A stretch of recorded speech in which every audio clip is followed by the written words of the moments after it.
Jornalista, e hoje vou conversar com a Ângela Tebega, minha prima, que é professora de turismo, sobre questões aí de trabalhadores do turismo. Estava tentando começar a live, mas tava algumas falhas técnicas, para variar. É, então vamos tentar novamente, vamos ver se ela consegue entrar de novo. Deixa eu dizer para ela aqui. Quando tentei parear o fone, aí a chamada encerrou e tive que recomeçar.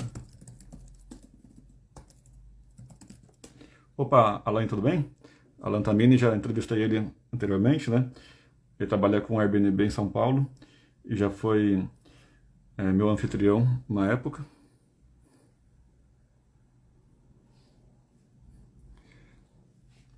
Então vamos ver se dá certo agora. Esse fone de ouvido, pareação aí, é uma doideira.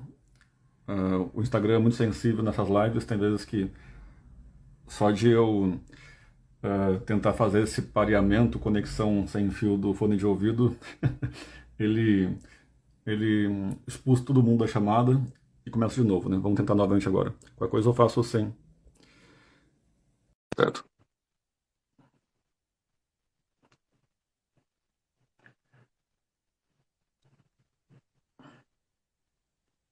Oi, oi. Ângela, tá ouvindo? Alô, Ângela, tá ouvindo? Tô. Tá, bom, pelo visto o som não tá indo pro fone de ouvido, vou desistir de usar ele. Tem o meu. Não sei por que acontece isso. Ah, coisa doida. Nem o meu tá funcionando. Vou só fechar a janela um pouquinho para não entrar muito som para fora, né? Que já tá meio tarde. É, esquisito, né? Essas doideiras no Instagram. Só de eu A tentar parear, tecnologia, a só de eu gente tentar, não domina as tecnologias, mas ou as tecnologias não se dominam entre si.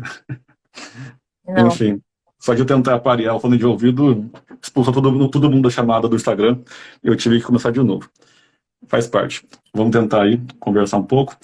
É, são umas 9h45 da noite, domingo. Vamos tentar bater um papo de uma meia hora mais ou menos. Acho que é o suficiente para o pessoal conhecer um pouco do seu trabalho, da sua pesquisa aí. Fico feliz de ter um tempinho contigo aí hoje, né? Ah, então, se apresenta um pouquinho para o pessoal. Eu sou jornalista, sou primo da Ângela. Bom, pessoal, boa noite a todas, a todos e a todes que estão nos ouvindo agora, ou como a live vai ficar gravada, né? Se ouvir depois também, nos ver depois.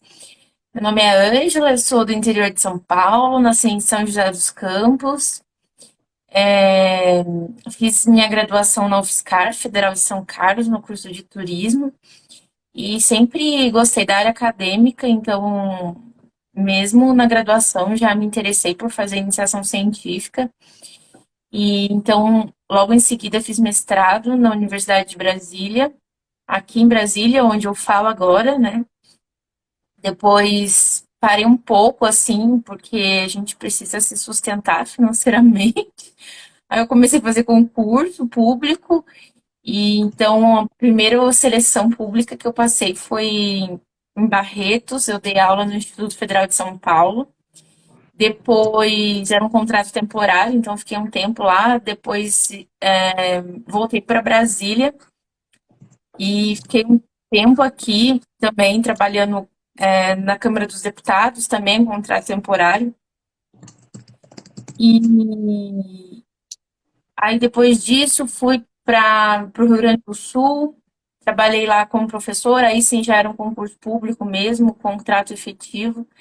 Trabalhei como professora na Universidade Federal de Rio Grande. E aí comecei doutorado, pensei, não, agora eu já estou efetiva, já está na hora de voltar para a vida acadêmica, voltar a estudar, né? E aí entrei em doutorado na Universidade de Caxias do Sul, fui para o Tocantins, fiz o concurso na Federal de Tocantins, fiquei 6 anos na UFT e agora, mais recentemente, vim para a Universidade de Brasília, onde estou no momento, então faz poucos meses, que sou professora na UNB e concluí o doutorado lá em Caxias do Sul, né, ano passado.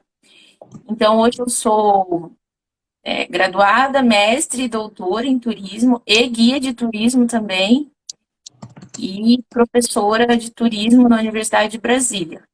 Essa sou eu. Uau, Profissionalmente, né? Porque tem muito mais, assim, pessoalmente, né? As coisas que eu faço também, para além disso, politicamente, enfim, a minha vida pessoal, minha vida, meu marido, enfim, minha família, tudo isso também. massa. Bom, então, fico feliz de estabelecer esse contato hoje, né? É, a gente mal teve tanto contato desde que a gente cresceu, né? Só te vi às vezes quando criança e adolescente, talvez, lá no interior de São Paulo, Guaratinguetá, São José, né? Você é filha do meu tio padrinho, Gilson, que até também entrevistei ele recentemente, faz alguns meses, sobre o trabalho dele na Igreja Católica, né?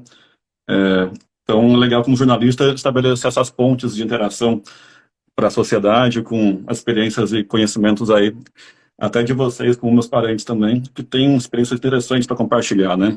E eu achei muito legal essa questão que você cruza universos interessantes, né? Com essa pesquisa turística, né? E carreira sobre o universo do turismo, que, em geral, tem uma associação com algo muito, assim, só puramente de lazer, né? Só sem uma visão muito crítica, né? E é justamente o que você traz, né? Essa visão crítica, pensando na questão dos trabalhadores do turismo, essa questão pensando no sistema econômico que a gente vive. E então uma coisa muito inovadora, né? Muito que chama muita atenção, né? Não sei, inclusive, se você enfrentou, imagino que barreiras, conflitos, talvez no mundo acadêmico, no mundo profissional aí.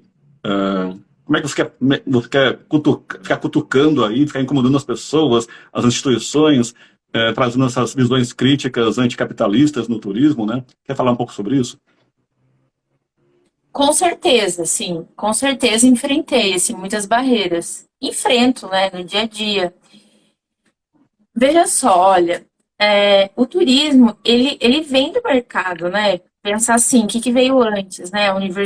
O turismo enquanto curso superior, né, na universidade, ou o turismo enquanto uma forma capitalista, né, de mercadológica, de vender viagens, né, promoção de viagens, promoção de roteiros e de comercializar isso, né, enquanto um roteiro de mercado. O que que veio primeiro? Veio a venda, né, como algo de negócio. Então, quando isso chega na universidade, a universidade já tem o primeiro desafio, entendê-lo como uma ciência, como um objeto de uma área de conhecimento. Eu acho que esse desafio, que, claro, evidentemente, coube a outros professores e tenho a felicidade de trabalhar com alguns deles aqui na Universidade de Brasília, em especial a professora Maru, que hoje é minha chefe, mas tem outros professores que vieram algumas décadas antes que já tentaram fazer esse desafio anterior, né, de trabalhar o turismo enquanto uma área de conhecimento. Então, esse já foi a primeira barreira. Olha, turismo não é só negócio, turismo é uma área de conhecimento, então esse já foi o primeiro desafio, né? Agora, o desafio que eu tenho tentado propor, e também não sou sozinha, né? É bom que fique claro, porque parece que eu estou levantando uma bandeira muito individual, né? Muito voluntária da minha parte, não é isso. Mas o desafio que a gente está tentando propor é entender que o turismo ele é feito e ele é produzido por pessoas, né? Se é produzido por pessoas, quem são essas pessoas? São esses trabalhadores, né? Esses traba... O turismo, aquele turismo maravilhoso que a gente consome, e que bom que existe, na verdade, a gente não é antiturismo, né? Não é essa ideia, ser antiturismo. Eu consumo, eu sou turista também, e que bom que existe, que maravilha, né? É ir numa praia linda, paradisíaca, ir para a Europa, ir para qualquer outro lugar, enfim, maravilhoso do nosso mundão aí afora. E que bom que existe isso, mas para que isso exista, existe uma cadeia produtiva gigantesca que faz esse turismo girar, né? Então, é isso que a gente está tentando, né, a duras penas, fazer se mostrar. Então, quem são esses trabalhadores, né, que estão por trás dessa máquina aí produtiva. Então, quem é que coloca o nosso café da manhã no resort, né? Quem é que acorda? Se nosso café da manhã está pronto às 7 horas da manhã, muito provavelmente alguém acordou às 4 horas da manhã para fazer o pão, para fazer lá a tapioca. Alguém fez alguma coisa ali para estar ali pronto para a gente às 7 horas da manhã. E assim por diante. Então, acho que essa ideia de problematizar essas coisas na academia. Então, quando você fala assim, em que barreiras a gente enfrenta? A gente enfrenta no mercado, não precisa nem dizer, porque o mercado é tomado por um discurso extremamente conservador, né? De uma ideologia muito neoliberalizante, então isso eu não preciso nem falar. Agora, na academia, a gente ainda tem algumas brechas para discussão, e ainda bem que tem, porque a universidade sempre foi um campo ainda muito de resistência, embora seja um campo de disputas também, né? Porque falar de marxismo na universidade, embora seja mais fácil, ainda não é totalmente aceito. A gente ainda está no campo de disputas, né? No turismo, falar de marxismo é algo muito raro, né? São poucas as pessoas que falam de marxismo dentro do turismo. Então, a gente é um campo de disputas, você sabe disso. No jornalismo, imagino que seja, na área de comunicação tem, claro, um campo de resistência também, mas, assim, sempre vai ser esse espaço de disputa. Eu acho isso importante porque a universidade preza por isso, né? A ideia de pluripensamentos, assim. Então, você tem essa diversidade de pensamentos, e que bom que exista, né? Que bom que é assim. Sim, pelo menos a E que bom universidade que você tem, assim, porque essa é a ideia da universidade, né? Se não fosse assim, se tem um lugar em que precisa existir esse pensamento crítico, tem que ser, no mínimo, na universidade, né? no mínimo, né?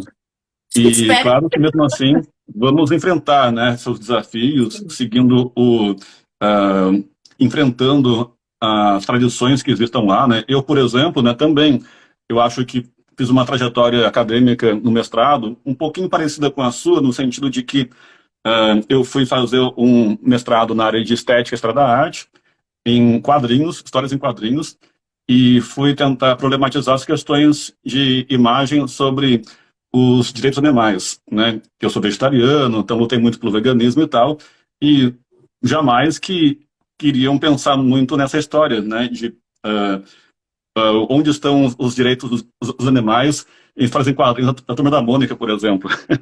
Então, geralmente, essa questão de arte, histórias em quadrinhos, é uma coisa que fica muito mais no oba-oba, né? Muito só na questão de diversão, né? Não muito na questão de problematizar questões mais críticas, né? De veja quantos animais que morrem, será que está aparecendo essa relação de dominação do ser humano sobre eles, né? Assim como também está questionando as questões de o que se passa, né? Que não se percebe muito dos bastidores do turismo, né? Então, pesquisadores como nós temos que fazer um pouco desse cutucão, né? Na mas sociedade. eu acho que é nosso papel mesmo. Se não vier da gente, da onde que vai vir, né? Do mercado que não vai. Então, eu acho que a gente tem essa função um pouco. Nossa função é um pouco do compromisso social. Eu tenho falado isso nas últimas os espaços que eu tenho participado, né? Tenho sido convidada assim para participar de alguns lugares.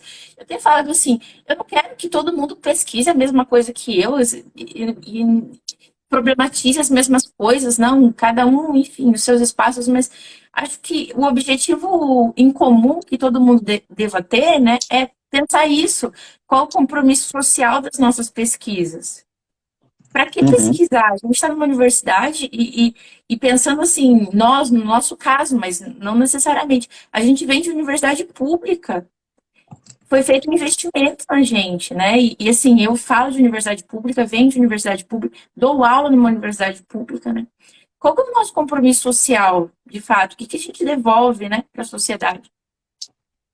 E uhum. pensando nisso, qual que é a essa reflexão que a gente precisa ter, uma reflexão ética, no seu caso, aí, pensando na questão do especismo, no caso dos que eu trabalho, né, esses sistemas de opressão animal, sistemas de opressão que a gente fala dentro do turismo, que são tantas, né? Racial, de gênero, enfim. Então, acho que é importante que a gente faça essas reflexões. Eu faço isso enquanto professora, né? No dia a dia, nosso trabalho e as pesquisas. E aí, isso.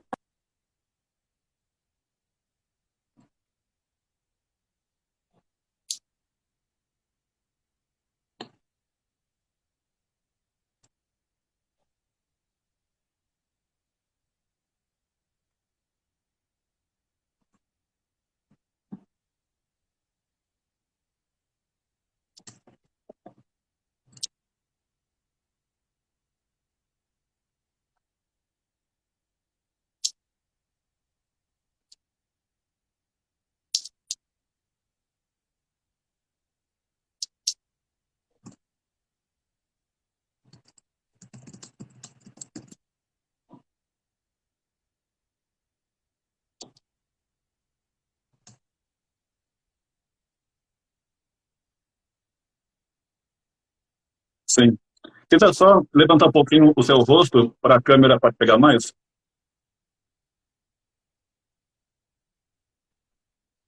Tenta só pegar um pouco, baixar um pouco sua câmera para te pegar melhor seu rosto.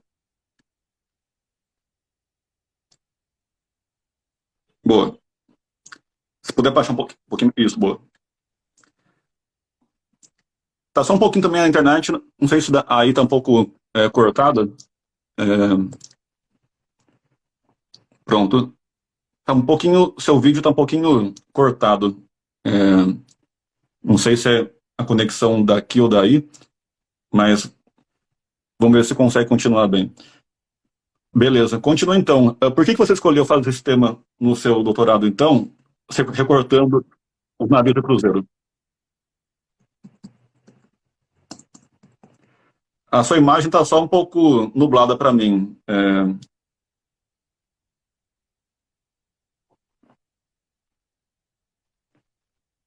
Mas vamos tentar continuar assim mesmo. É, por que você escolheu, então, esse navio de cruzeiro? Sim, estou ouvindo. A sua imagem está só um pouco nublada, mas tudo bem, está dando para te ouvir.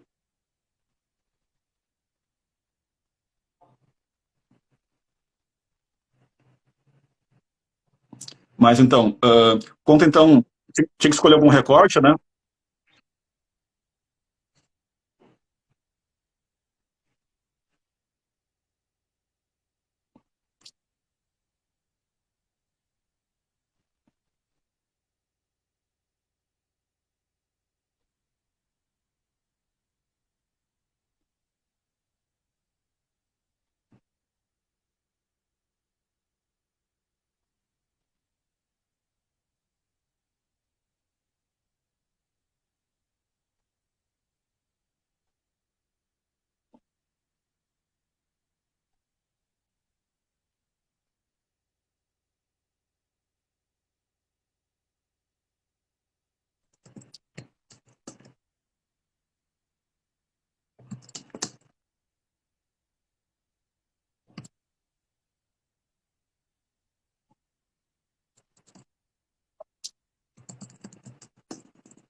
Ixi, ô Angela, alguém falou aqui o Renan que não está sendo seu som. Estranho.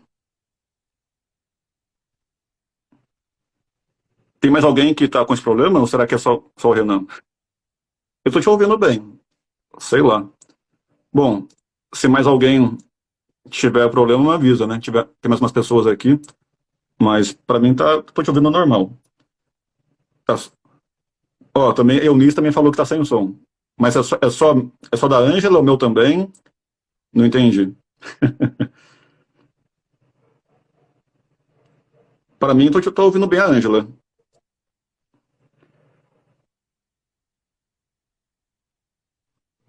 É, a única coisa para mim que é ruim é a sua imagem tá um pouquinho nublada, né? Mas, gente, é só a Ângela só da Ângela que tá sem. Parece que tô me ouvindo. Quer então tentar sair e entrar de novo? Tá, Para ver vou se tentar. resolve? Eu vou tentar continuar aqui então.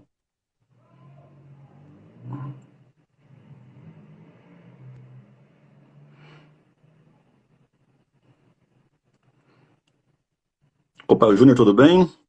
Então aqui estamos tentando fazer a entrevista com a Ângela, né? Sobre os trabalhadores do turismo. Ela está comentando agora sobre o trabalho dela de doutorado, em que descobriu, né, por notícia da BBC. Ah, certo. Obrigado, viu, Eunice?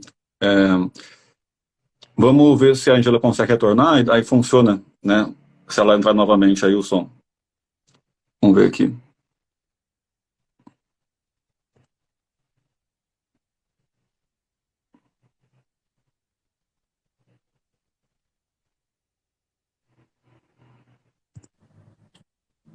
Oi, Angela. Olá, Pronto, agora até essa imagem melhorou para mim. Vamos ver se agora funciona para o pessoal conseguir ouvir. estão me ouvindo? Eu tô colocando um filtro bonitinho aqui, de um coração aqui. Bom, aí, mas estão me ouvindo agora, eu acho, né? Tá, bom, para mim tá tudo ótimo. Até melhorou até a imagem também. E essa é coisas de conexão. E aí, então eu soube dessa notícia, que obviamente fiquei. Assim, o problema de pesquisa, você sabe, né? Passou por um mestrado. Um problema de pesquisas pode surgir assim, de repente, né? Por uma notícia que a gente sabe, por alguma inquietação pessoal, de repente. E foi assim, quando eu soube dessa notícia, aquilo me inquietou, né? E surgiu então a necessidade, essa demanda por pesquisar esse caso, né? Então foi um caso que aconteceu em 2014. Eu vou repetir aqui porque eu não sei se essa parte ficou audível, né?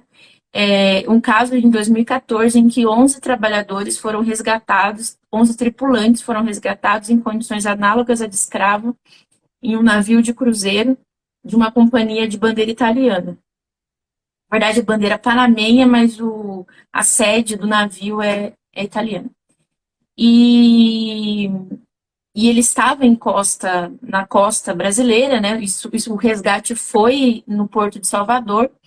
E então, nesse percurso, então veja, o caso foi em 2014, eu só ingressei no doutorado em 2016, e aí em 2016, então, que a gente começou a pesquisa, e eu entrevistei os tripulantes que foram resgatados, né, em situação análoga de escravo, e aí a gente fez esse trabalho para tentar entender o que se passou, né?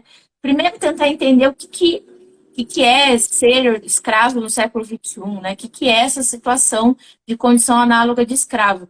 Porque ainda tem uma certa confusão nessa tipologia, né? É bom fazer esse esclarecimento, né? Desse entendimento. O que é ser escravo hoje? O que é essa condição análoga de escravo? Ou trabalho escravo contemporâneo, né?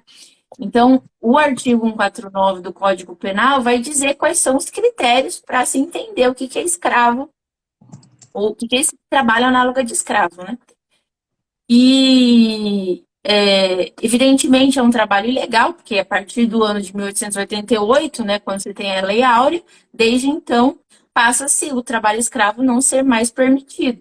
Então, todo trabalho escravo desde 1888 é trabalho escravo ilegal, né? Então, esse trabalho ilegal, portanto, tem essa penalização, né, desde o nosso Código Penal de 1940. E essa caracterização como tipo penal é muito difícil de reconhecimento. Esse caso aconteceu de 2014, por exemplo, até hoje não teve nenhuma repercussão prática mesmo para o caso, nem do ponto de vista de danos morais para esses trabalhadores, né? O caso está passando, mas ainda na vara trabalhista, ele está agora aqui no Tribunal Superior do Trabalho. Vamos ver o que vai acontecer. Mas, enfim, é uma série de repercussão, porque são trabalhadores que estão sujeitos a, nesse caso em específico, né, que trabalharam por mais de 200 dias sem um dia de folga, sem, sem o descanso mínimo, né, entre uma jornada e outra, e além de um esforço muito que eles caracterizam por uma jornada exaustiva. Então são trabalhos muito intensos e prolongados também. Então, enfim, aí se caracteriza o que a gente poderia dizer por trabalho escravo. Entendi. Daí, a partir dessa pesquisa de doutorado, isso foi repercutindo em outros trabalhos, né? Assim, pesquisas acadêmicas, trabalhos acadêmicos, e que eu fui fazendo também, né? E hoje, assim, são várias frentes que eu tenho pesquisado a partir de um grupo de pesquisa que eu criei no contexto da pandemia, em 2020, que chama Labor Móveis. O Labor Móveis é um grupo de pesquisa, ensino e extensão, né, que congrega pesquisadores e estudantes de vários lugares do Brasil. E, inclusive, o Renan, que entrou aqui e falou que o som não estava funcionando, ele participa. Né? Não sei se tem mais alguém aqui que está assistindo, mas que faz parte do Labor Móveis. E é, é um grupo assim que me dá muito orgulho, porque na verdade gosto muito, sim, sou muito feliz, grata de tê-lo criado, no mesmo sentido de ter juntado assim essa rede de pesquisadores, né, de vários lugares do Brasil e que tem esse interesse em comum, né, de pensar e estudar o trabalho, as condições de trabalho no turismo e e ter esse olhar sensível às situações de opressão, né, de gênero, racial, em especial de classe, que é o que a gente está falando, né, porque a gente tem esse posicionamento bastante claro, é um posicionamento marxista, né, então a gente tem esse pezinho de falar que é esse posicionamento de classe. Evidentemente, tudo que deriva dele, né, as questões raciais e de gênero também. Uhum. Nossa, inclusive uma coisa que eu achei curiosa, eu conversei com uma amiga minha que trabalha com turismo no Japão, ela é japonesa, né? Conheci quando ela fez comigo, foi intercambista na USP, em 2004, estava na graduação, e hoje ela trabalha no turismo da província de Wakayama, no Japão. Conversei com ela ontem, e ela tá para vir para o Brasil, inclusive eu trabalho para o Pantanal, por exemplo, em São Paulo. Ela me falou que, curiosamente, não tem até hoje, eu acho, faculdade do curso de turismo no Japão. Claro que o Japão é um dos lugares que tem muito turista, né? Muita gente se interessa pelo esse exotismo, né, da visita ao Japão, mas pelo que me lembro, ela falou algo assim, que não tem curso de turismo, não tem problematização dessas questões de lazer, de visitação nesse país, né? E é um país que a gente sabe que valoriza demais a questão do trabalho, trabalho, trabalho, trabalho. Então, possivelmente não tem essa nem chance muito para ter questionamentos acadêmicos nesse sentido, né? Num país que costuma ser bastante complicado já essa questão de trabalho exaustivo pela cultura japonesa de trabalho pra caramba, né? Então, que bom que existem em alguns lugares, pelo menos, essa rede que você está aí trabalhando no Brasil. Não sei se também por outros lugares do mundo também tem parcerias. Existe, existe. Uhum. Se quiser contar um A pouco gente está sobre tentando essas redes também fortalecer uma rede pelo mundo internacional. afora. Uhum. A gente está tentando fortalecer uma rede internacional, especialmente latino-americana, né? Que é assim, que a gente tem mais contato e tem proximidade também, nem só do ponto de vista de língua, mas também de similaridades do ponto de vista de trabalho. Então, veja, assim, o que, que hoje caracteriza o nosso trabalho, o trabalho no turismo, e eu diria mais, né? Não só o nosso trabalho no turismo, mas o que caracteriza hoje o nosso mercado de trabalho no Brasil? É a informalidade. Os dados do IBGE mostram, né? É um Opa, travou um pouco agora. Não estou mais ouvindo a Ângela.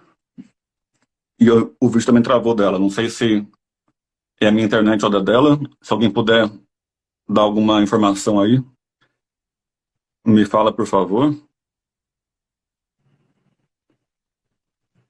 Você mandar a mensagem aqui também no WhatsApp por fora, no notebook.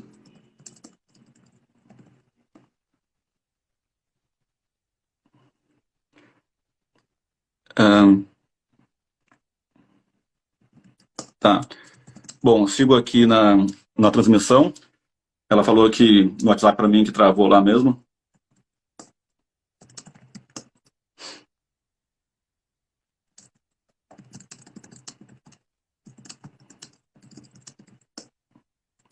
Vou para a prima Marina de Paula também.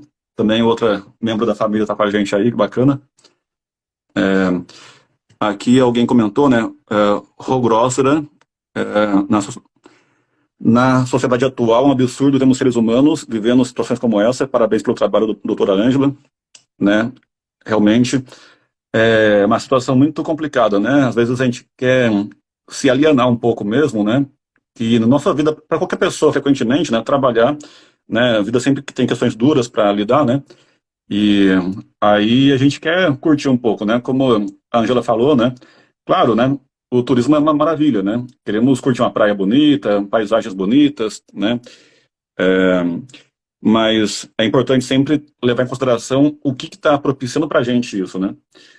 Então, por exemplo, tá, quem está com condições está desfrutando de tudo isso, mas também em cima do trabalho, né, e das condições, pelo visto, frequentemente precárias, né,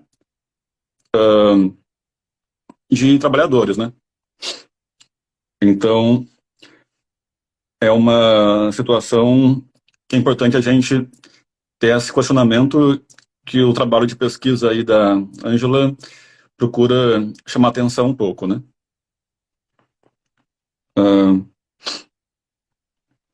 Agora, não sei se ela está com algum problema na internet lá, que não está conseguindo voltar.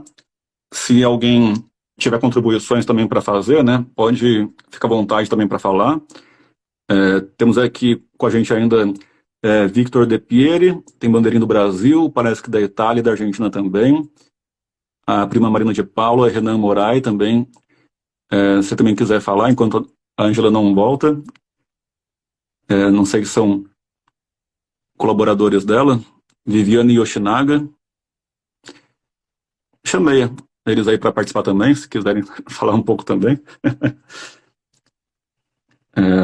Vamos ver.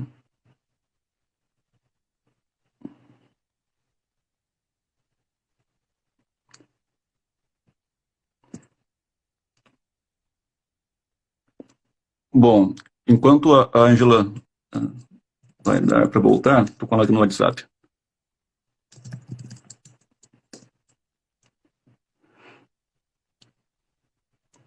Não sei quem que é Eunice Zanata, se ela também quiser contribuir, não sei se ela também faz parte do grupo de pesquisa da Ângela. Viviane Yoshinaga também. Eu tentei chamar o Renan, parece que ele não pode participar agora, né?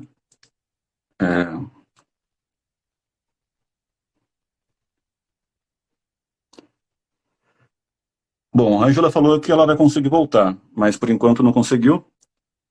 Bom, no meu caso, enquanto ela não volta, eu também vou dar um pouco do meu depoimento, da minha vivência como jornalista, né?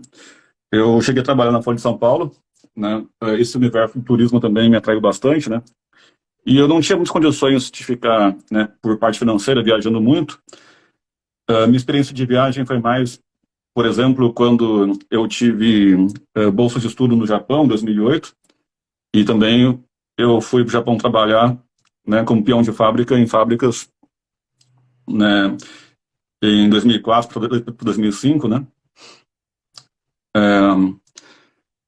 E então nesse caso eu consegui 2 vezes ir para o Japão, né, terra dos meus ancestrais aí, ou parte deles, né? Como vem, a Angela não é de família japonesa, mas por parte da minha mãe somos primos.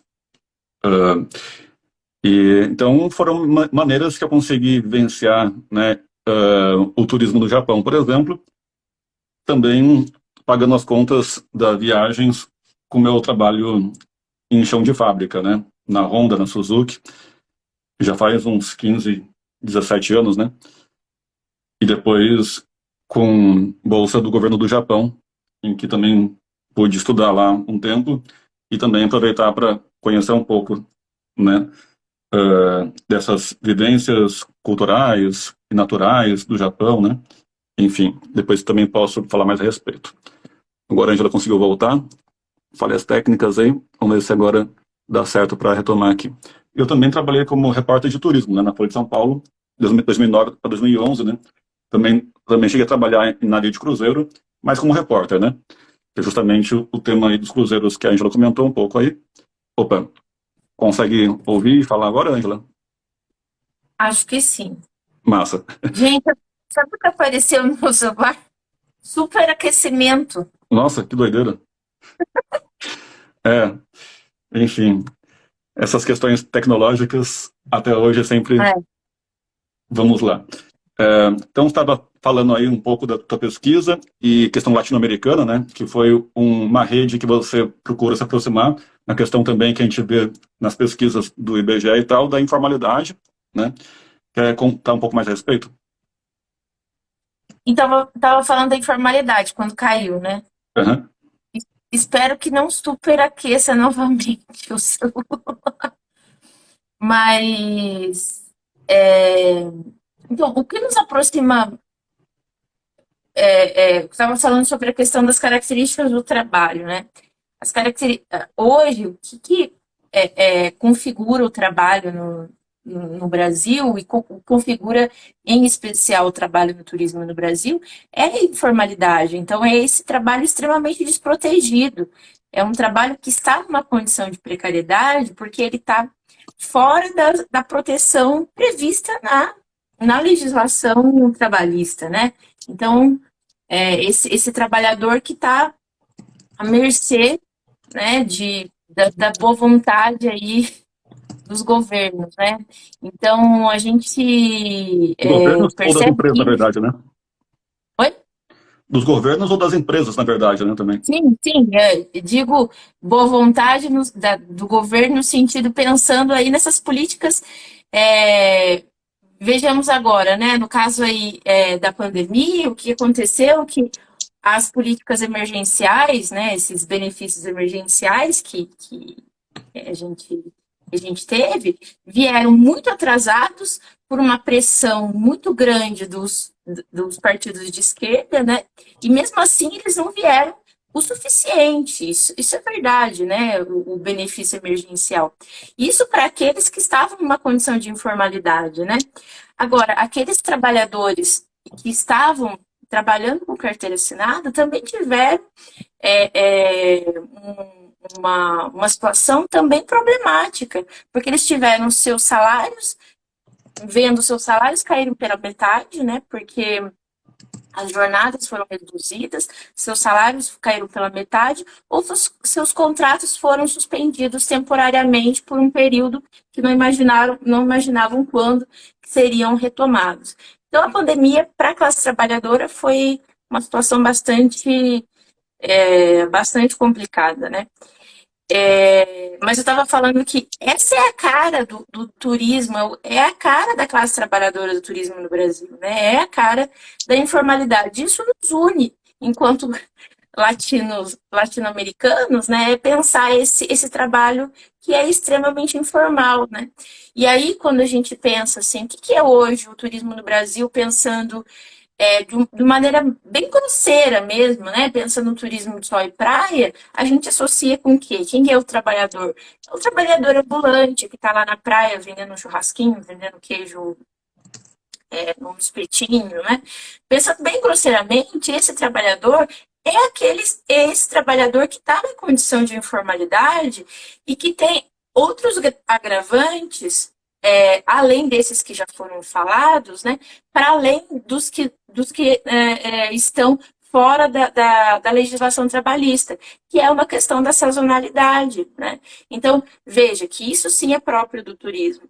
Então, ele tem que trabalhar nos meses de alta estação, trabalhar muito, em especial porque ele precisa fazer uma renda, né, para compensar aqueles meses que ele não vai conseguir fazer uma renda suficiente para manter a família, né?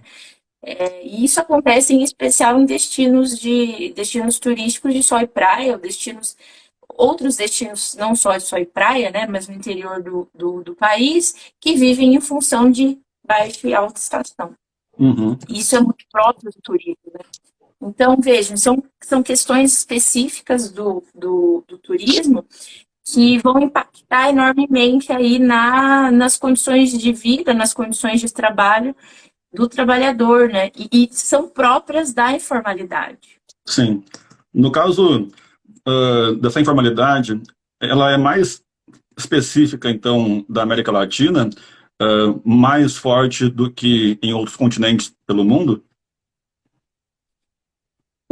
Da literatura que a gente conhece muito pouco da Ásia, muito pouco da África, muito pouco da Oceania, né? A gente tem maior conhecimento da Europa e maior conhecimento da América, né? Na verdade, da literatura que a gente tem conhecimento, da bibliografia.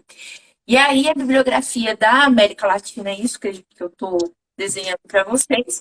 Da Europa tem uma questão muito forte, que são os contratos que são. Até o Ernest tinha entrado aqui, não sei se ele está aí ainda. Ernest, que é o nosso companheiro de trabalho, ele que é o que. Ele é da Espanha, um professor espanhol, que faz essa ligação aí, nossa inspiração. E aí ele faz, ele mapeia esses tipos de contrato que existem em especial na Espanha, mas isso vale também para outros tipos, para outros países da Europa em termos de contrato de trabalho. A gente tem os contratos parciais, né, de meio período, os contratos de tempo integral, né? Isso vai variar muito, muito mesmo, né, conforme a nacionalidade, né? Então, a gente tem um precariado que é, né, um precariado europeu, que é composto muito majoritariamente por imigrantes. Imigrantes, mulheres, né, em especial. Imigrantes, aí sim, os imigrantes são em especial africanos, e agora a gente tem de alguns países que passaram por alguns conflitos sociais, conflitos econômicos, conflitos de guerra mesmo, guerra civil, enfim, né? Então, a gente tem isso muito demarcado mesmo, que esses trabalhadores, em geral, essas trabalhadoras, porque majoritariamente o trabalho na hotelaria e no turismo é feminino, né? Essas trabalhadoras adentram, então, na hotelaria em especial, por contratos de trabalho muito precarizados, muito precarizados. Então, esses contratos de trabalho são, normalmente, contratos temporários, contratos parciais de trabalho. Então, você tem uma rotatividade de trabalhador muito grande nos hotéis, né? E, às vezes, assim, a troco de salários muito baixos, a troco de comida, a troco de condições extremamente precárias de trabalho, às vezes só para sobreviver por um período de tempo, né? Inclusive para tentar se estabelecer no país, né? Porque ainda está numa condição irregular no país, enquanto migrante, né? Uhum. Então, na verdade, por mais que no Brasil, América Latina, que você colocou, exista isso, né? É, então, na Europa também, especialmente para imigrantes e mulheres que você colocou, também existem muitos contratos de trabalho muito precários e Muito. poderia se chamar também informal nesse caso ou não? Aí já não. Informalidade é diferente, né? Porque daí não teria nem contrato de Entendi. trabalho, né? Uhum. Esse tem contrato de trabalho, só que é um contrato de trabalho Precário. bastante precário. Tem Entendi. um autor, que inclusive o Ernest não gosta muito, não sei se o Ernest está aqui, mas tem um autor inglês que chama Guy Standing. Ele criou uma categoria que chama precariado. E esse termo precariado, o que é? É caracterizar esse tipo de migrantes, esse tipo de trabalhadores, especialmente, ele está caracterizando, na verdade, o mundo europeu. Mas ele está chamando esse mundo, esses trabalhadores que estão nesse universo em condições bastante precárias de trabalho, de precariado. E estão em situações normalmente irregulares, inclusive situação do ponto de vista de migração, eles podem a qualquer momento serem deportados para seus países, por exemplo, né? Estão na fila de assistência social, de serviço social daqueles países, tem uma situação muito complicada do ponto de vista para moradia, etc. Então, tem essa nomenclatura que se intitulou de precariado. Uhum. E é uma situação assim, é classe trabalhadora, é precário, mas é uma situação ainda pior que um trabalhador precário. É esse precariado.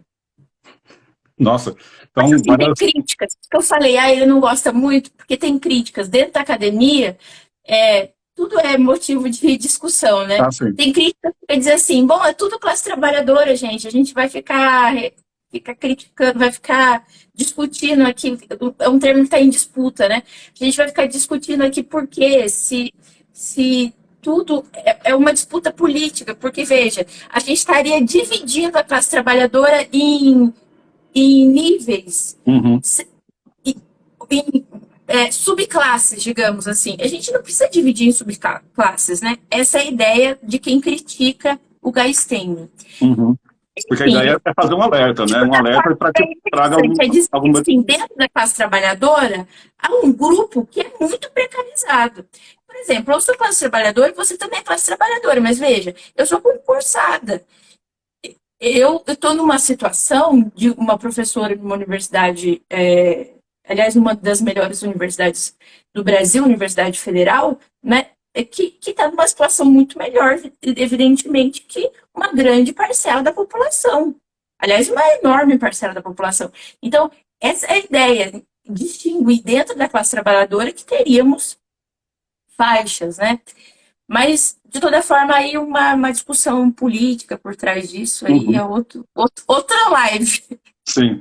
No meu caso, eu também, se for pensar, não tenho nenhuma proteção de trabalhador, porque o jeito que eu consegui me virar na vida acabou sendo de professor autônomo de idiomas, e eu me viro com MEI para até pagar imposto de renda e assim por diante, mas tenho me virado, de um jeito ou de outro, estou me virando nessa situação, é, nem sei como se chamar, né, mas é informal, ainda que eu declare o que eu recebo, né, e esteve tão complicado no jornalismo que eu acabei migrando para trabalhar como professor informal mesmo, né? Mas eu tenho me virado bem nessa situação, né? Mas, e certamente, se for considerar o IBGE, eu estou numa classe privilegiada de rendimento, já que 70% dos brasileiros ganham, acho que até por volta de 2 salários mínimos, né? Por volta de R$ 2.500 mais ou menos, e até 90% dos brasileiros ganham por volta de R$ 3.500, né? Então, se for pensar nisso, eu estou até privilegiado, ainda que não tenha benefícios trabalhistas e proteção e assim por diante, mas de um jeito ou de outro, nesse modo autônomo de me virar, estou me virando como professor, né? É, mas em relação ao turismo, você vê que é um dos setores que mais existe informalidade entre as áreas de trabalho que existem no Brasil, Ângela? Não consigo te afirmar isso. Mas, Sabe por quê? ah, Porque falar, falar o turismo, o que é o turismo, né? Falar o turismo é algo muito amplo. amplo. E aí, quando o IPEA vai definir, do ponto de vista econômico, né, o que é o turismo, ele vai definir em subsetores. E aí, que são esses subsetores, essas atividades econômicas, são as quinais, né? Essas atividades características ligadas a ele. E aí, dentre essas, a que é estourada mais informal é a alimentação. O setor Uhum, de alimentação é fortíssimo. Eu não me lembro agora a porcentagem, mas é mais de 70%, quase 80%.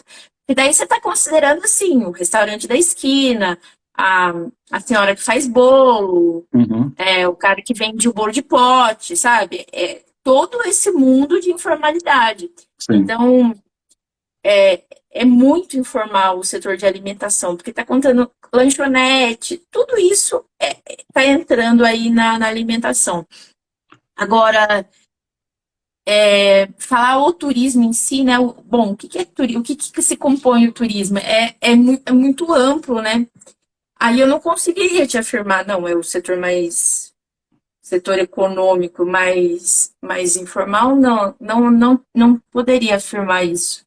Sim, mas é um em especial que você consegue perceber que existe ah, uma grande impacto nessa informalidade, pelo menos, né? Sim, Aham. sim. Inclusive, eu pensei inclusive na parte da alimentação, que eu vi no Facebook, numas vagas lá de emprego, que até estavam divulgando que, mano, tem alguém aqui que está querendo na pizzaria, oferecendo pizza em troca do Eu trabalho, por vi, eu exemplo. vi essa Isso notícia. acontece às vezes mesmo, É uma pizzaria. hã? É daquela página Vagas Arrombadas, né? Eu Você viu vi uma coisa isso. desse tipo? Não sei Eu o vi. quanto que, né, realmente era Isso também verdadeiro acontece isso, né? muito em albergue, né? Bom, trabalha aqui, a gente troca por. Durma aqui, né? A gente troca por hospedagem e aí você atende de dia. Sim, eu Também já vejo fiz isso, isso. inclusive. Eu já fui, chama muito voluntariado, né, em troca de, chama voluntário, né, para não chamar de condição de trabalho, né, ilegal, né. Eu mesmo já fiz isso. Na É, Argentina, eu fui trabalhar num hostel, aí em troca de eu não pagar, né, para morar lá, aí eu trabalhava umas 4 horas hospedagem. por dia, né. Então, assim, me desculpa, mas isso para mim é exploração do trabalho, né? Não tem outro nome, né? Que você está deixando de pagar o salário da pessoa, não tem outro nome. E eu vou dizer que isso é comum no turismo? Não, eu vou estar exagerando, de longe, não tem como afirmar isso. Essa é uma Não é tendência comum. nova que apareceu, né. É algo que tem aparecido, né? Os fiscais de internet, e isso a internet ajudou de alguma forma, porque a gente fica sabendo as notícias muito rápido, né? Não sei se apareceu agora, talvez a gente só tivesse isso, muitos casos antes, né? Porque veja, trabalho escravo sempre houve, né? No Brasil foram 300 anos de trabalho escravo legalmente, né? E depois mais 100 anos agora ilegalmente, sem internet, sem a gente saber, né? O Uhum. campo está aí para mostrar para a gente que as notícias no campo dificilmente chegam na cidade, né? Os horrores que acontecem no campo, dificilmente a gente fica sabendo.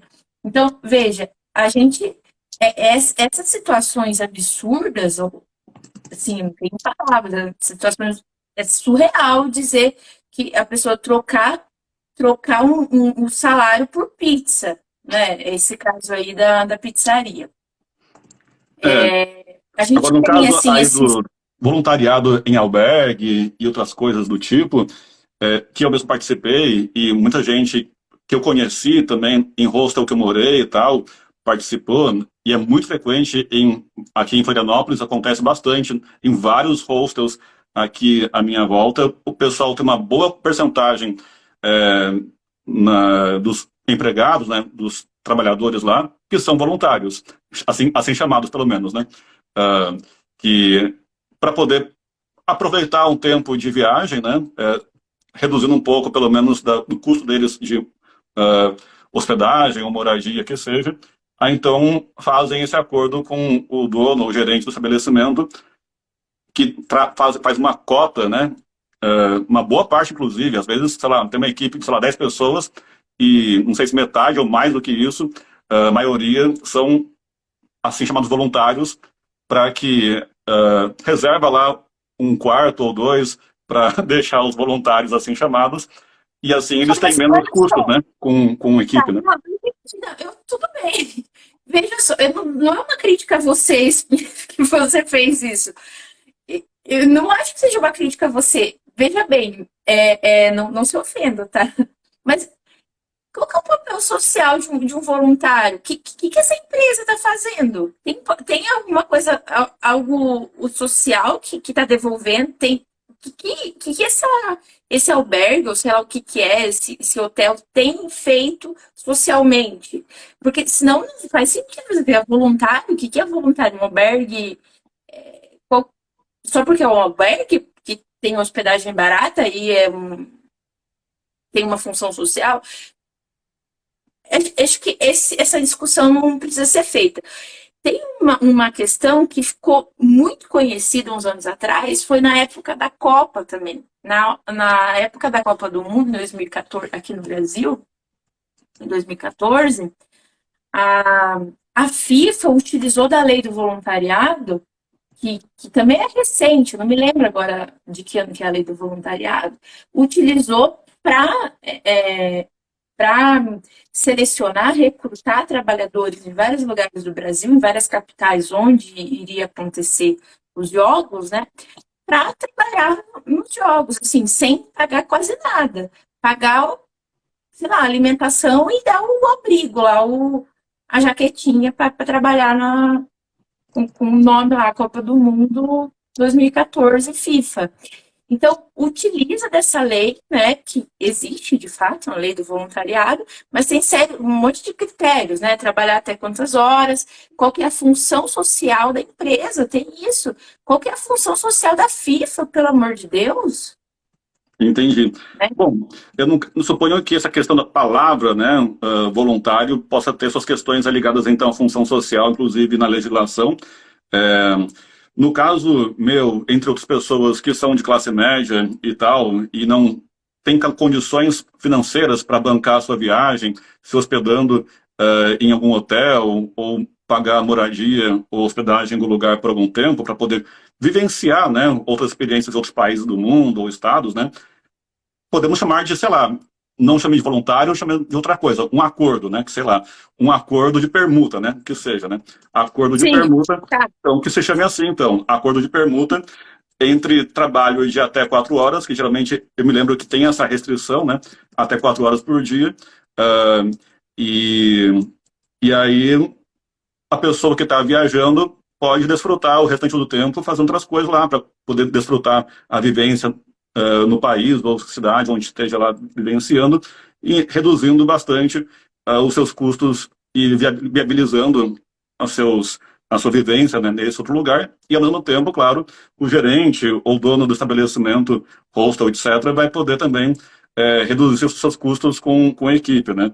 Enfim, então foi um Então, modo você como... tocou em alguns pontos interessantes, assim, isso é verdade.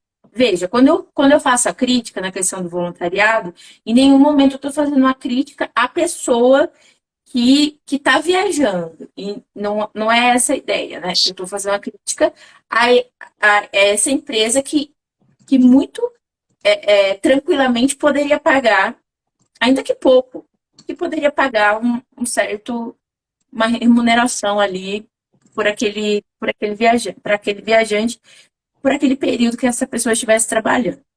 Porque é um trabalho, né? É um trabalho, isso é um fato. Ainda que fosse por hora, não sei como é que seria isso, né? Mas poderia pagar. Chamar de voluntário, eu acho que é bem equivocado. O termo chamar de voluntário é bem equivocado. Agora, você tocou num ponto interessante, que é, que é a ideia que a gente vem trabalhando bem, ainda muito recentemente, assim, no Labor Móveis, mas outros pesquisadores têm trabalhado há mais tempo e isso eu quero me aproximar mais agora, né? Quem sabe o ano que vem. Que é entender assim, bom, a gente sabe que o turismo é elitista, né? Fazer turismo hoje no Brasil, né, e consumir o turismo, isso que eu quero dizer. Consumir o turismo é caro.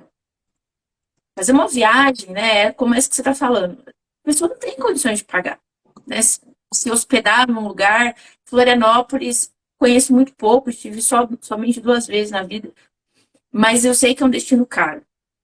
Os hotéis são caros, né? Então, como é que a gente pode pensar alternativas para isso, né?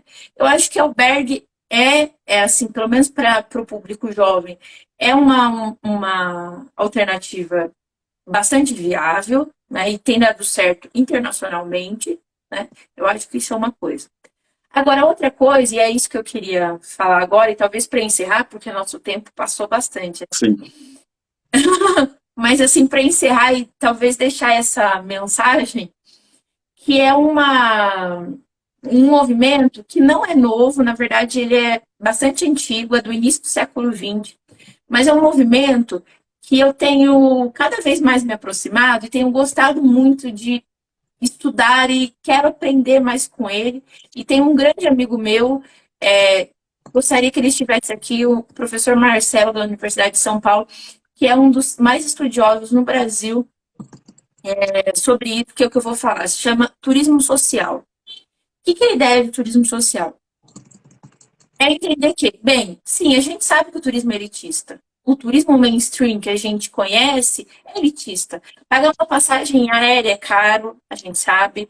Pagar um hotel mais ou menos razoável é caro. Né? Fazer viagem no Brasil, só no Brasil, que dirá no mundo, é caro. Então, a ideia do turismo social é dizer assim, o turismo precisa ser viável economicamente para a maioria da população.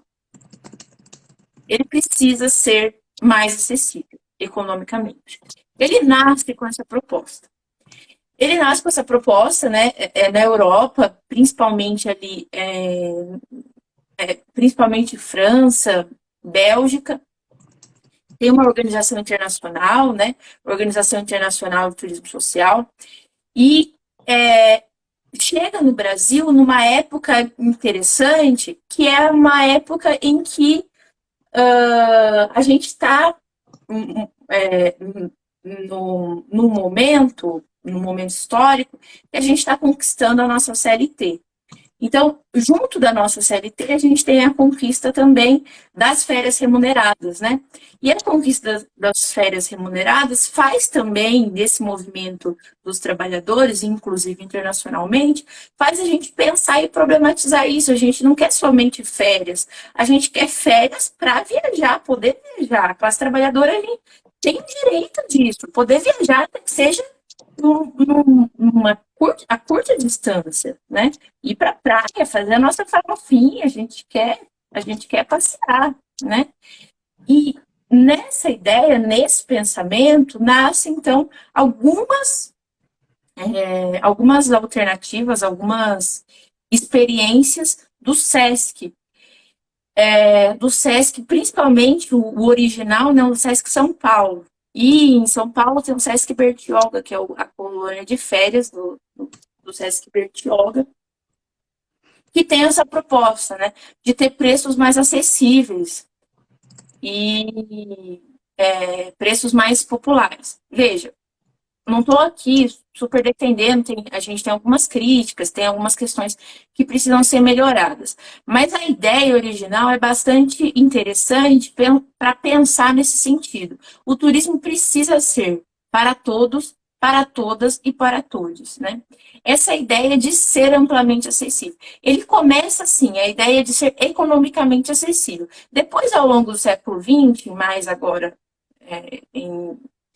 chega no século XXI, agora no século XXI, aí vai ampliando essa ideia de acessibilidade. Vai dizer que a acessibilidade não é somente econômica, a acessibilidade é também do ponto de vista de outras acessibilidades, né?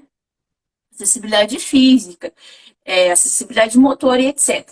Então, a ideia original era uma acessibilidade econômica. Então, o turismo social tem essa proposta, né? Esse é o pensamento de que as pessoas têm o direito, inclusive tem previsto isso na nossa Constituição, né? É direito social, não de turismo, mas o lazer, né? É direito social nosso fazer o lazer é um direito social, né? Do cidadão brasileiro. E por que não? Então, por que não? Por que o direito ao lazer foi tão toda a vida foi sempre escanteado da população, né? Sempre foi um direito menor, né? Uhum. E problematizar isso do ponto de vista aí no âmbito do turismo é tentar entender isso, que o turismo social vai fazer às vezes é um turismo na própria cidade que seja, ou às vezes nos arredores mesmo, na zona rural, que seja, né? Mas essa ideia de que a gente precisa também, né? A classe trabalhadora tem esse direito. Sim. Bom, até a Marina aqui comentou da questão, nossa prima também aí, sobre a questão de condomínios e Airbnb, Enfim, aí vai uma longa história que acho que também mereceria Outra uma outra longa live para história, isso, também com várias porque críticas. aí, e eu, inclusive, geralmente, na verdade, uso muito o Airbnb, compensa muito mais do que o hotel, é mais acessível para mim financeiramente do que hotel, e do que até mais confortável do que albergue, do que hostel também. Tenho, mas eu até entrevistei aqui um cara anfitrião que me hospedou em Airbnb, e até um amigo meu que é gerente de hostel falou que é complicado porque eles não têm que pagar um monte de questões que o hostel tem que pagar, então questão de legislação também fora, mas aí vai uma longa história de discussões. Quem é da hotelaria acha que é uma concorrência desleal, né? É, Hum, A gente tem uma outra crítica ainda, para além disso, que é uma questão do ponto de vista urbano, assim, como que o Airbnb está transformando os centros da cidade, principalmente aí algumas cidades muito turísticas, né? Como Barcelona, Veneza, Nova York, né? Bom, mas aí também é outra discussão. Tem sim. livros, eu estava procurando aqui agora, tem um livro que é muito legal, que chama Airbnb, a cidade uberizada. Olha E só. aí, é super legal esse livro, depois eu posso te emprestar, eu recomendo. Porque ele vai fazer essa crítica, vai dizer assim, olha, pode até ter nascido como uma proposta interessante o Airbnb, mas as transformações que aconteceram ao longo do tempo, agora, no momento, o Airbnb, na verdade, o que é de fato é uma forma de locação de imóveis, né, em que originalmente teria essa ideia de troca cultural, em que o morador fica na casa, né, e o hóspede fica num quarto que estava lá ocioso. Mas agora não, na verdade o proprietário tem várias casas, vários apartamentos, né, e subloca esses apartamentos. Então virou mais uma forma de negócio e aí tem prédios e prédios, assim, né, com placas. Em Barcelona eu vi muito isso agora, recentemente, com placas assim, meu prédio não é um hotel, meu prédio não é... Porque você vai despersonalizando a ideia de moradia, né? Bom, essa era a minha moradia até então, agora não é mais, agora virou um local de rotatividade de turista. Hoje eu Enfim, sei quem está aqui, eu já amanhã eu não sei vivenciei, mais quem está aqui. eu já fui hospedado em Airbnb dos dois tipos, né? Tanto realmente uma dona de casa que tinha quarto que o filho foi embora, então alugava, né, para aproveitar, e aí pude conviver um pouco com o dia a dia, um pouco da pessoa dessa cidade, né, até mesmo no interior aqui de Santa Catarina, esses lugares. Mas também já fui em lugar que parecia realmente um hotel, mas que estavam utilizando é, o aplicativo do Airbnb para facilitar a vida, né? Enfim, era só lá eu e pronto, né? Por um lado, até era bom que tinha mais autonomia, tinha mais privacidade, né? Mas então, enfim, vai a questão talvez da regulamentação, né? De tudo isso para verificar qual é o alcance devido a isso aí, né? Bom, mas de fato já são 1h10 aqui de live e o que estava aqui notando faz tempo para tentar te perguntar ainda, para encerrar só, é que, bom, existe essa problemática toda dos trabalhadores do turismo em situação precarizada ou informal, mas o que os turistas, né, que não são pesquisadores de turismo, não são empregadores de todo o turismo, o que as pessoas normais, digamos, podem fazer a respeito disso, né? Se tem uma preocupação com os trabalhadores do turismo, né, que são explorados, assim por diante. Olha, se eu falar para você que essa pergunta tem aparecido em todas as palestras que eu fiz nos últimos dias, e aí eu pensei, nossa, não tô sabendo responder, né? Eu devia ter me preparado melhor. Mas é verdade, tem aparecido. Eu acho assim, eu acho que a gente tem a gente, porque eu sou turista, você é turista, e em cada momento a gente assume esse papel, né, de turista. Uma hora eu sou professora, daqui a pouco eu vou viajar, semana que vem, daqui a pouco eu vou viajar, e você é turista também. Eu acho que a gente tem que, primeiro, esse papel consciente é importante. Eu não acho que o caminho do boicote é tão razoável no sentido de que ele não responde imediatamente o primeiro problema, assim, bom, vou boicotar, não, ele está explorando aqui, mas vou boicotar, assim, claro que se eu sei de um empreendimento que está explorando, teve caso grave de trabalho escravo, teve caso grave de assédio eleitoral agora por conta das eleições, eu não vou nesse lugar, eu não vou frequentar esse lugar, aí eu vou boicotar. Isso para mim é bastante claro. Mas, assim, no turismo como um todo, eu acho que a gente tem que ter um papel consciente, como que é o papel de consumidor e consumidora que a gente tem com qualquer outra mercadoria. Né? O papel de consciência que a gente tem, de consciência ambiental, que a gente teria com qualquer outro, o consumo de qualquer outra mercadoria. Eu acho que isso é fundamental, né? A gente pesquisar sobre os lugares, eu acho que é importante, né? E, para fechar, né, acho que a gente precisa buscar alternativas também. E aí sim era aquele outro tema, né, que talvez a gente não tenha falado muito, né, sobre ele, e pode ficar para uma próxima oportunidade, mas é pensar alternativas, assim, de lugar ou destinos turísticos, enfim, que a gente gostaria muito de conhecer e pensar em hotéis, espaços, né? Pesquisar sobre os lugares e pesquisar também alternativas, né?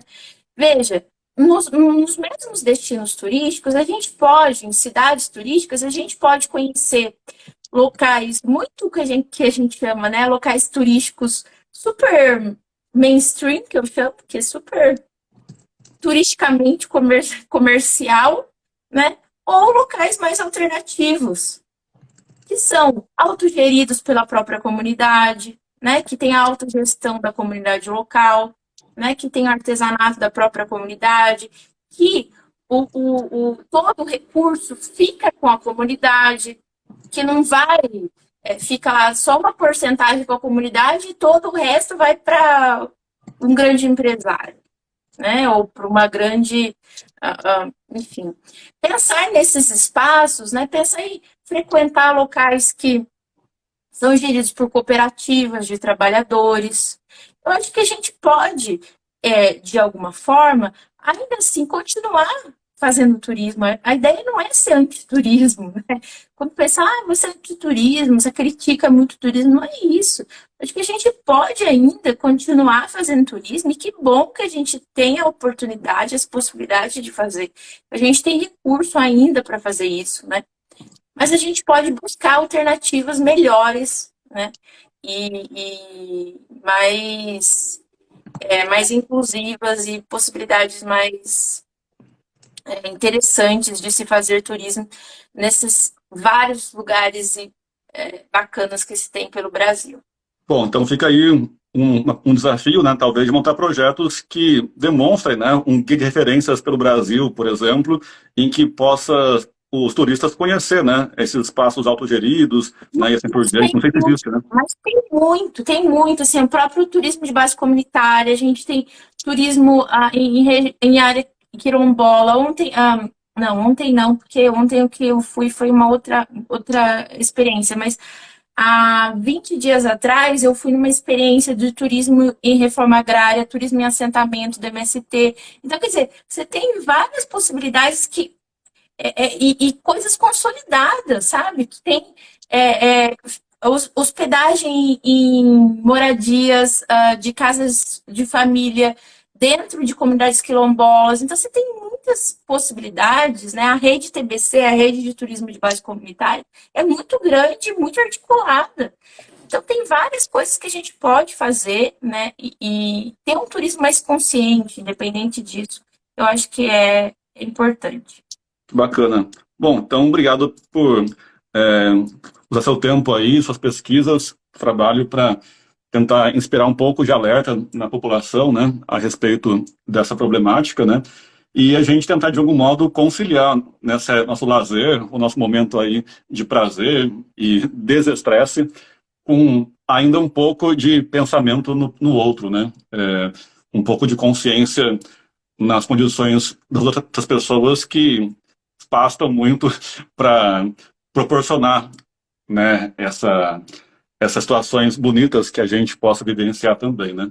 Então, esse meio de campo é muito valioso, né? Então, obrigado por seguir nesse trabalho que você faz, viu, prima Ângela? E, Tamo e junto. Precisando de qualquer coisa, estamos aí. beleza. Então é isso. Então, é, qualquer coisa, depois a gente tenta fazer uma outra conversa, caso a gente pense em outras possibilidades de análise aí, de discussão. Por hoje é isso então. Valeu para todo mundo que participou. É, qualquer coisa, estamos juntos. E a live fica aqui gravada, né? Espero que depois também possam assistir e trazer as suas reflexões. Até mais. Tudo de bom para vocês. Tchau, tchau.